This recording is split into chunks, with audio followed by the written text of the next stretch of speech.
Some fantastic blurbs on this book that I'm extremely jealous of. Pseudonymous Bosch, Aaron Kofer, and then Melissa De La Cruz. How could you possibly have gotten a blurb from Melissa De La Cruz? It was I went on a quest, and that involved walking down the hallway in our house. Oh, sure.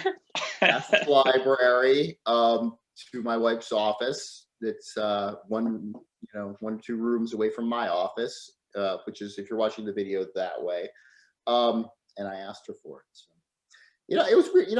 It's funny. Many people have asked me about that.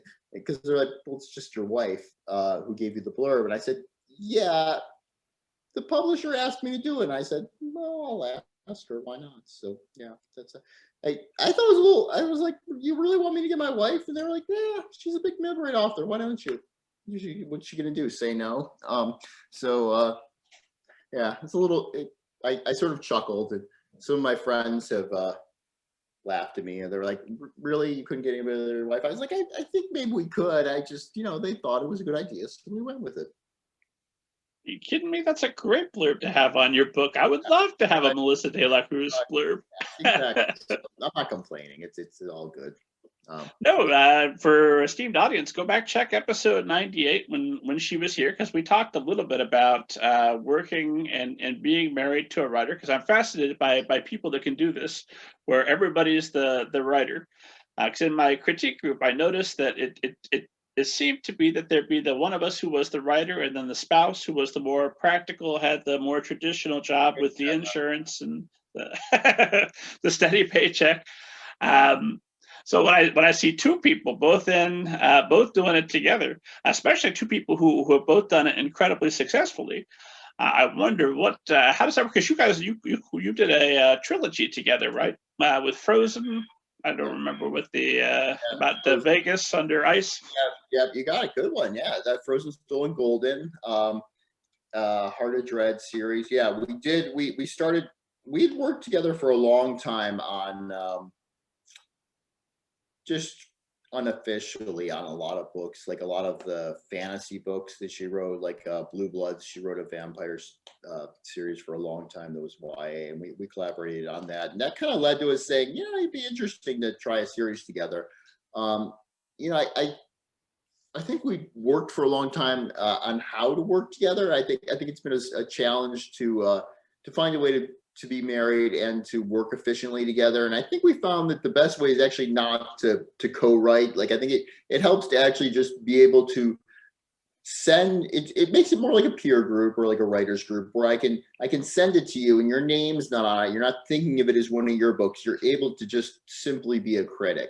And so I think we work well together when both of our names or when only one of our names is on the book, and the other person can simply act as a kind of editor or an author who gives feedback, some kind of beta reader.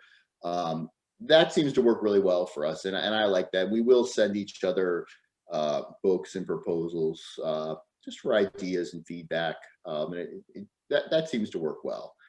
And it's certainly great to have a reader in the house.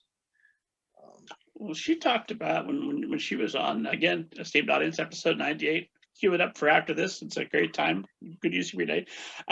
She talked about she was working a day job and writing after hours, and you were an architect, and then you were working and writing afterwards. So how does that home life work with the child? And also, were you both writers originally, or was one of you a writer who converted the other one? My wife was a writer long before I was. I think she was one of those people who always knew what she wanted to do. She wanted to be a writer, and she was working in another job. She was working computers prior to that. And she was, as you said, working a day job and writing in the evenings. And I'm trained as an architect. I worked in New York and here in Los Angeles, and worked on my own for a time as well. And I did the same thing. She was a writer like long before I ever wrote anything. She was a full-time writer, and I still was working in architecture, and I started, writing on the side here and there. And when I had a chance and wasn't working. So it's something that I slowly came to over a long period of time. It was probably a sort of decade-long transition between being in an architecture firm and actually working on writing full time. So it takes a while. As far as our home life now, I always used to rent an office, so we wouldn't be in the same house together writing, and that was incredibly important because I think in a marriage, just strictly speaking, it helps to be apart, right? Yeah, it's nice if one person comes home from work and says, "Oh, I was out and I had lunch here and there," when you're both in the house, there's not less to talk about, so it's more of a challenge. But we've worked it out. I mean, I had to give up my office because of the coronavirus a year ago, and I've been working at home. So we're back. We haven't been both working from the house in about 10 years. I rented an office for 10 years, so I was always away, and I think that was really great. It worked well for us. But to be honest, I'm back home again writing, and I'm loving it. The coronavirus. I know a lot of people have had different reactions to it. For me, it's given me a real chance to kind of focus. It's given me a little bit more time. It's cut out a lot of the distractions. So it's, for both of us, we've been more productive in it. I mean, nobody's happy in the coronavirus, but at least I'm more productive. And we just, we try to live our separate lives. It's just, she's 20 feet away from me, but we kind of pretend we're in a different office building until it's 5 o'clock. And I think that works. Yeah, this is Kent working toward the back of the house, about the same distance away. Yep. You got to pretend you're in an office, right, to some degree.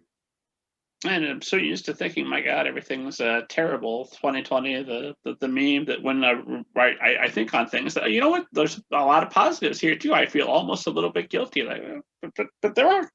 Yeah, I mean, there are. I mean, I'm not gonna. It's just literally the worst public health crisis in the history of America. I'm not going to deny that, but I think you have to try to make something positive for yourself, and so we try to it has given us more time. It's given us time, and for writers that's great because it takes time. Kind of feel just recently, and we're recording this January 25th, January of 2021.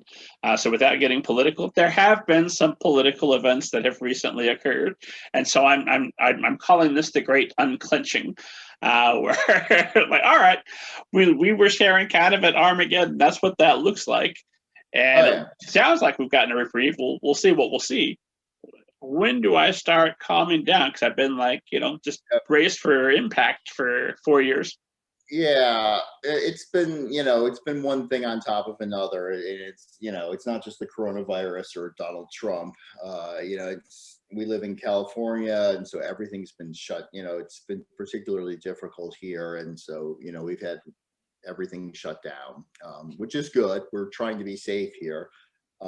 But it's a challenge it's been a challenge, I think, I like to work really hard, be creative, and then, get out of the house and, go have dinner in a restaurant or something. So that's just part of my creative process. I like to work really hard, then I get out.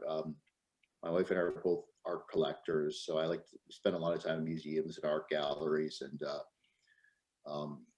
we're both ex-New Yorkers. We like cities and culture, and that whole thing has been under assault during the coronavirus. It's just, all the museums have been closed for a year. So much of all of the things that urbanites love are just closed off to us, and that's fine. I don't mind making the sacrifice. Some people are having horrible things. Imagine owning a restaurant or a bar. So we're all just blessed to be able to keep working, but I try to make the best of it. So it's a dark turn in the conversation anytime the coronavirus comes Well, up. here is Mabel to make things bright. The esteemed audience looks forward to Mabel's guest appearance. Ooh, feisty tonight. There she goes. Yeah, so nice. Never going to be a happy topic.